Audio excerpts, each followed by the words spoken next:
and welcome to the 2025 Hatfield Candidates Forum. I'm Bobby Betzold, your town moderator. This forum is an opportunity for the candidates running for elected offices this year to introduce themselves and provide information on their background, plans, and goals if elected to office.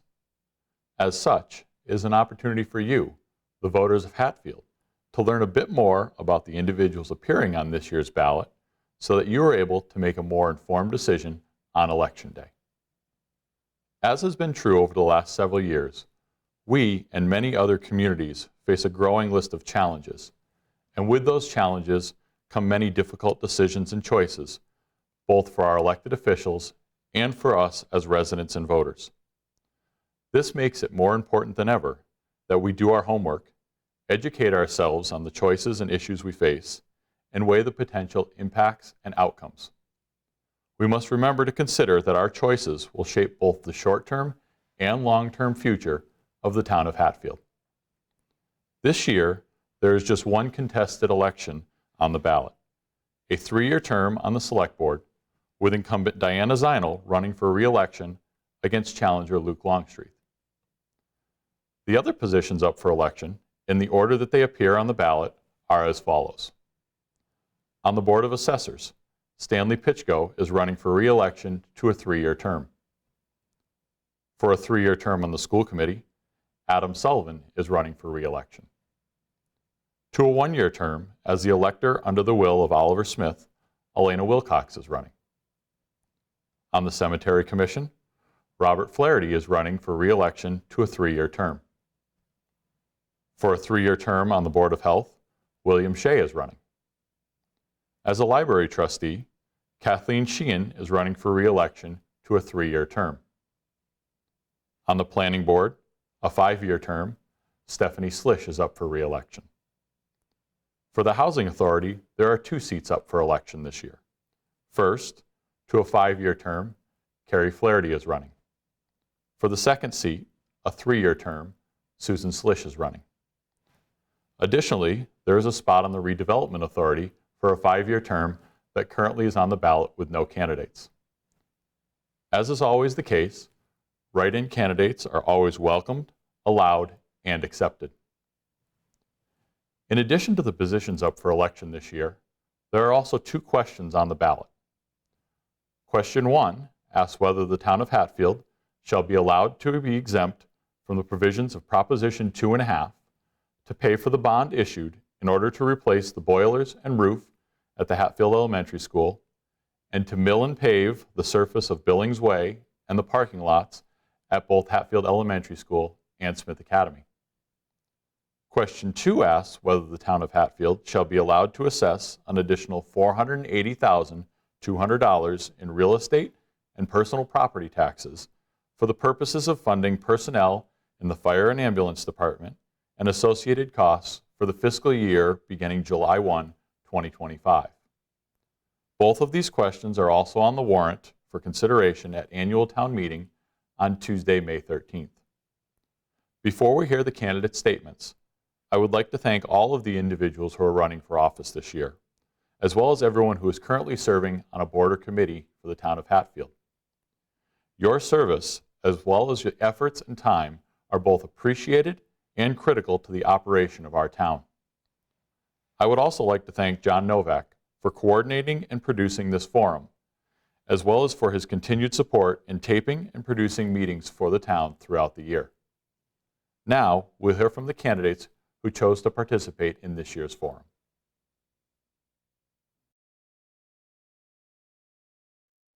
My name's Luke Longstreet, and I'm currently running for the Select Board position for the town of Hatfield. I am a 6th-generation Hatfield resident that grew up in town my entire life. I went through the Hatfield public school system and then later went on to receive my bachelor's degree through UMass. Public service has always been something that's been a large part of my life. I was fortunate enough to be part of a great Boy Scout program, and that's really where leadership and service was really kind of instilled to me from a young age. Some people might recognize me as I currently sit on the Conservation Commission. I'm also a captain on the fire department in town, and I'm pretty heavily involved in a lot of town activities and fundraising and stuff like that. So it really wasn't a large stretch when I realized that there was a need in town for some younger folks to get involved and kind of step up to the plate. My background is both in construction and in tree work, and I have a lot of experience with contract reviews and budgeting. I currently am a co-owner at a business in Hadley where we do both landscape design and construction as well as maintenance. We have about 34 employees, and it's constantly managing money. And I think that's something that I really can help bring to this town. I kind of want to do a deep dive on some stuff and take a look at where are our tax dollars going. I'm a resident in town. I live on Pantry Road. I've lived there for about 8 years now, and I think that our town really does give residents a lot for their tax dollars. However, I do think that there is some ways that we can improve our spending and also get people more for what they're contributing. One of the things I would like to do if elected is create a business development committee where we can take a look at some areas in town that we can try to attract some more businesses to help lessen that tax burden on everyday citizens and residential people. I'd like to really do a deep dive into what do we want that business development to look like in Hatfield. Do we want to set guidelines as to what we want the buildings to look like? Are they mixed use? Are we going to have some opportunities to do some residential mixed in with some business stuff? And really, where in town do we want it? What makes the most sense both for for the businesses to thrive and do well, but also where does it make sense in town for our infrastructure to be able to support that? One of the other things I really would hope to be able to take a deep dive into is really taking a look at the way contracts are written when we're doing infrastructure improvement projects, and where the way the language is and what's the town's responsibility, what might be the contractor's responsibility, and how can we better oversee these projects so that they're not lasting 4 or 5, 6 years and really creating a large impact to our community. One of the last things that I would say is that I'm born and raised in Hatfield. I have no intention of ever leaving here. I really do truly love this community, and I love the people in it. And I really think that I can bring a fresh set of eyes and really take a good hard look at where is this town going in 10 years? Where is it going in 15 years? And even longer. I was part of the comprehensive plan committee, and within that, we kind of really got to take a good hard look across all sorts of different disciplines within the town and all the different committees, and really get a broad view of what the opinions are and the needs for this town.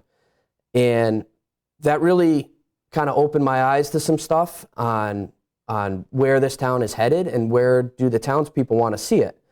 And I really do think that I'm a very good bipartisan candidate that has no intention of ever leaving this town, and any suggestion that I may help to make or be the voice for the people is really done in good faith, and that I really just want to make Hatfield a better place.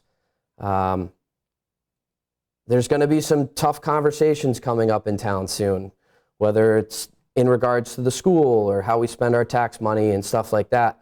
And I'm not someone who shies away from a hard conversation. And I really encourage people to talk to both the younger generations, but also amongst themselves, and kind of really get a good informed opinion on what their feelings are.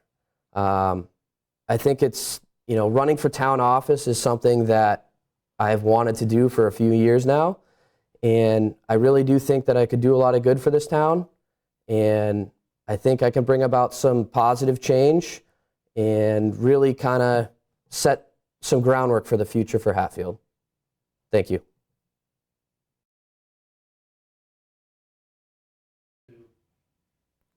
Greetings, Hatfield. Serving you, the good residents of this beautiful town, is the honor of my life. It is work that I take very seriously, that I take great pride in, and that I dedicate a tremendous amount of work to. Finding inspiration on a regular basis from the many residents that I interact with and serve is the greatest reward. My name is Diana Szynal, and I am the current chair of the Hatfield Select Board. I humbly ask for the honor to continue serving you. My public service journey began about 37 years ago, right here in Hatfield. My first job in the town hall was part-time secretary. For the next few decades, I would have the privilege to work in several positions that increased my knowledge and understanding of government. I worked for a municipal attorney, I worked in county government, and ultimately I became the district director to our state representative, a position that afforded me the opportunity to develop a sound understanding of the legislative process and how that has a direct impact on local government. I was the youngest woman ever elected to the Select Board in 2000, and I went on to serve 4 3-year terms. 8 of those years, I was voted chair by my colleagues. I have also served on many town committees, most notably the Finance Committee, Capital Planning Committee, the Emergency Management Planning Committee, and the Historical Commission. In addition to all of this, I have served as the executive director of the Franklin County Chamber of Commerce, and my current position is the president and CEO of the Springfield Regional Chamber. My extensive work in Hampshire, Franklin, and Hampden counties demonstrates that I am committed to all aspects of creating a vibrant and thriving economy in our region, and it gives me a very unique perspective as to how Hatfield can best take advantage of its own special attributes. Let me begin my candidate statement by saying that there is so much to be grateful for in Hatfield. It is a great place to grow up and grow old, a place where neighbors help each other, families live close together in small clusters, you raise your children with friends that you grew up with, and the only traffic you may encounter is the occasional slow-moving tractor. Our family farms are such an important part of what makes this town so special. If you ask my kids, they will tell you that I often proclaim as we drive through town, we live in a pretty place, and that we do. Hatfield is also geographically located in the most perfect of locations. We are nestled along the mighty Connecticut River on the east and rolling foothills to the west. Our quiet little town is split in half by Interstate 91, Routes 5 and 10, and railroad tracks, giving us a commercial corridor and transportation access that most communities could only dream of. We also enjoy one of the lowest tax rates in Hampshire County, a small but mighty school system, and a town that punches above its weight, offering valuable and effective public services for our residents, such as a thriving Council on Aging, the sweetest little library, and reliable and efficient public safety departments. Our DPW, with a small crew and small resources, manages to keep our roads and sewer and water infrastructure in great shape. But let's not forget that there are challenges. Like many small towns, we have huge demands on our small budget. We have capital and infrastructure projects on the horizon, such as the potential need for a public safety complex, updates and repairs to our aging roads and culverts, as well as water and sewer infrastructure demands. And we are fighting to save that small but sacred school system. We can meet these challenges with thoughtful and innovative solutions. But to do so, we will need to increase our tax base. We can do this not through raising taxes on our residents and businesses, but through creating new revenue through growth. In fact, keeping our real estate taxes low will be one of the most useful tools Hatfield will have in bringing in new commercial development. With groundwork that we are laying now, like the water and sewer project on Route 5, we are positioning ourselves to attract new business growth. Hatfield also needs to be open to creating more housing of all types. We have always been one of the best places in Massachusetts to raise a family. Let's make sure we're creating opportunities for young families to move here. Let me break down some of these solutions a little bit further. For many years, we've known that our public safety departments, which include police, fire, and ambulance, have outgrown their space. We've made improvements in those facilities, but the truth is they are not actually positioned in the best location in town in terms of response times or mitigating our most likely widespread natural disaster, a major flood. It's time to think outside the box. I recently learned of a commercial building that may become vacant, and I immediately reached out to the real estate holding company to discuss their plans for the building, and I have asked that they keep the town apprised of those plans. While all of this is very preliminary and there would be much discussion and planning and resident approvals needed, repurposing an existing building that is very close to our geographical center and highways would be much more cost-effective and quicker to develop than trying to build a public safety complex from the ground up, should townspeople prioritize that project. I will stay proactive as these discussions develop. I mentioned our aging roads, and this problem is certainly not unique to Hatfield. Recently, Governor Healy filed legislation that would appropriate an additional $100 million to Chapter 90, the Commonwealth's Road, Bridges, and Culverts Funding Program.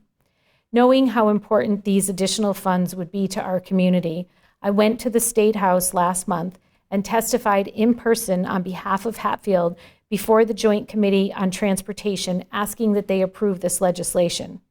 And fear not, I also let them know that this extra infusion of transportation dollars, while appreciated, was not nearly enough to cover the road projects that we should do each year. And I will continue to advocate on behalf of more funding for roads at that level of government. I also mentioned the challenge of updating our aging water system and expanding our sewer system. There is another funding source for infrastructure programs, and that is the MassWorks program. MassWorks funded the water and sewer project on Route 5 due to our ability to demonstrate that it would lead to tax base expansion and job creation. This project took years to develop and be approved for state funding. My first meeting on this took place in 2017 when I met with business owners and state officials in my role with Representative Kokot. Our original grant of over $1 million was a very large award for the MassWorks program, particularly in Western Mass. As we all know, this project was mired with challenges, delays, and unexpected costs. It was a brutal challenge. But we navigated it. We navigated all of it, and plenty of people helped. Our fire department was there the day the gas line got hit. They safely got us through what could have been a catastrophic event. Our DPW crews were there when needed on water main breaks. Our police were there to keep the roadways open and safe for motorists. The residents of that area helped simply through their unending patience with it all. But most notably, our local legislators stepped up by helping our small town secure an extra $2 million when the costs skyrocketed, through no fault of our own, ensuring that Hatfield residents were not left with a huge bill and an unfinished project. I am happy to say that at this time, the new water and sewer lines are running, the road is paved, and the end is just about near. We will waste no time in seeking additional MassWorks funding to continue the water and sewer line expansion further north on Route 5, where we can attract more new growth through housing and commercial development.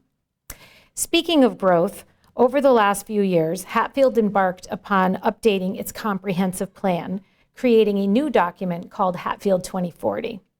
The committee that oversaw this project deserves a monumental amount of praise for their work.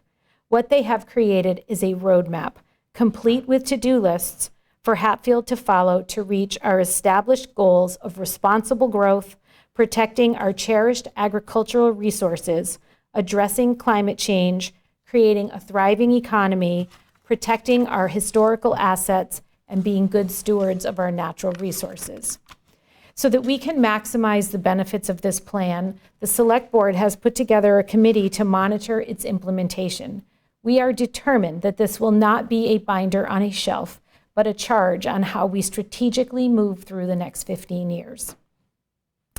Buildings, road projects, services, these things cost money. As a resident like you, I pay taxes, and I am also deeply committed as a select board member to managing our budget in a way that allows for the retention of services and growth in the places we need it, while keeping a sharp eye on managing costs. Many expenses in our annual budget are out of our control, such as health insurance premiums and utilities. I am so honored to work with our outstanding financial team as we build and monitor our yearly budgets. From my select board colleagues to the finance committee to our administrator, accountant, treasurer, and auditor, I can honestly say that Hatfield has an exemplary team. And I want to give credit to our department heads as well. They look at all of their expenses regularly and mitigate increases whenever possible. As a member of the Select Board, I am so grateful for the hard work and dedication of our town employees. I have prioritized making sure that they are treated fairly and feel valued, and that we are taking all the steps possible to ensure that Hatfield can attract and retain the best possible people to serve our residents. And even in times of difficult personnel matters, and I have experienced more than a few in my tenure, my ability to navigate through those difficult situations has been an asset to Hatfield. As I prepared this statement, I made a very long list of accomplishments that I was part of, alongside my exceptional colleagues on the board. There are far too many to mention, so I will highlight a few for their long-term benefit to Hatfield. I am so grateful for how we navigated the uncertain times of COVID. In addition to our work to keep residents and employees healthy and safe, we were able to maximize the benefit of the pandemic-related funds that Hatfield received. We resisted the temptation to add them to our budget, instead using them to fund many very worthwhile capital projects. So as other communities now struggle with significant budget shortfalls due to those funds expiring, Hatfield finds itself in a pretty good spot financially. I am also proud of how we managed to complete that Route 5 sewer project despite all those daunting obstacles, and I am grateful that we were able to hire an extremely qualified and effective new town administrator. Andrew Levine has already proven to be an incredible asset here, and I know that Hatfield will be well served by him. Recently, I attended the presentation on the proposed Riley Dam removal or repair project. While this dam is not owned by Hatfield, the residents of this community have a vested interest in making sure that this project is completed with our best interests at heart. Hatfield needs to have a seat at the table, and we should stress the following priorities when it comes to this dam. Public safety first and foremost. Then we need to make sure that our agricultural assets and our natural habitats are protected. We need to be supportive of the businesses that own the dam, and we should look for recreational and beautification opportunities as a possible outcome of this work. To that end, I have already set up a meeting with the Connecticut River Conservancy to lay out those concerns as they begin the studies necessary to determine the best way forward. I am also very much looking forward to serving Hatfield as we tackle a few issues on the horizon, such as exploring our potential need for a town manager, ongoing issues with staffing our fire and ambulance department, how the town can support our school system, minimizing increases to water and sewer rates, and prioritizing capital projects. This work will require strategic thinking, strong coalition building, and a sound understanding of the challenges and opportunities we have in Hatfield. To wrap up, I want to highlight that my many years of experience in government have afforded me the opportunity to work with and build relationships with key elected officials, members of the state administration, and leaders of local agencies. How does this help Hatfield?